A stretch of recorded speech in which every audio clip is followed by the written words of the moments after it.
રાપર તાલુકાના રામવાવ ગામ ખાતે ગૌચર દબાણ દૂર ન થતા પ્રાંત કચેરી સામે અનશન આંદોલન કરવામાં આવ્યું હતું। છેલ્લા ઘણા સમયથી રેવન્યુ સર્વે ગૌચર જમીન પર ગેરકાયદેસર દબાણ થતા ઇન્ચાર્જ સરપંચ દ્વારા લેન્ડ ગ્રેબિંગ એક્ટની ફરિયાદ દાખલ કરવામાં આવી હતી।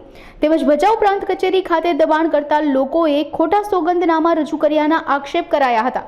આ આંદોલનને ગૌ સેવકોએ સમર્થન આપ્યું હતું। મારું નામ જાડેજા શ્રીપા દેસાઈજી, ગામ રામવાવ, તાલુકો રાપર, કચ્છ જિલ્લા માતૃભૂમિ અધ્યક્ષ।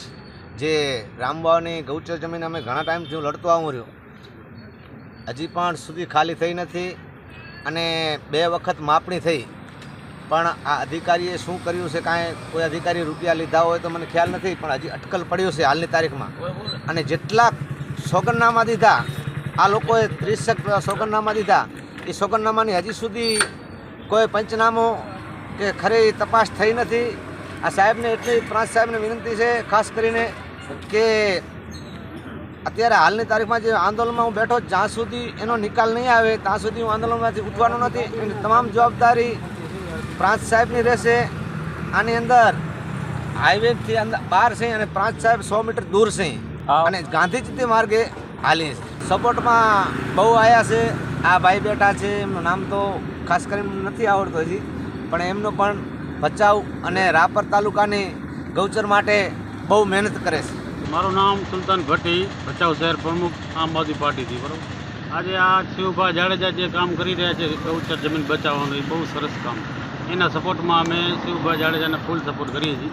અને ખાસ કરીને ભચાઉની અંદર પણ ગૌચર જમીનો ઘણી બધી છે, એ પણ બચાવવાની કોશિશ અમે કરશું। જય હિન્દ। મારું નામ રમણીકભાઈ કોળી છે। અમે આમ આદમી પાર્ટીના શહેર મંત્રી થઈ અને આજે જે શિવભા જાડેજા અનશનમાં બેઠા છે એ ગૌચર જમીનમાં જ્યાં જ્યાં દબાણો છે એ એમની અમે માહિતી લીધી અને અમે એમને જાહેર ટેકો આપી છીએ। જય હિન્દ, જય ભારત। અને ભચાઉ શહેર કોંગ્રેસ સેવાદળ પ્રમુખ છું અને હું અનશનમાં તો શું કામ બેઠો છું, ભચાઉની પણ આમ આ જ પોઝિશન છે, જેવી રામવાવની પોઝિશન છે, ગૌચર જમીન ખવાઈ ગઈ છે, એવી જ ભચાઉની પોઝિશન છે। અને ભચાઉની અંદર પણ ગૌચર જમીન નહીં હોય તો ઓછામાં ઓછી 700 થી 800 એકર ગૌચર જમીન છે, માથા પાડે મુખિયા દબાવીને બેઠા છે। એના માટે તો હું શિવબાપે અનશન ઉપર બેઠો છું। જય હિન્દ, જય ભારત।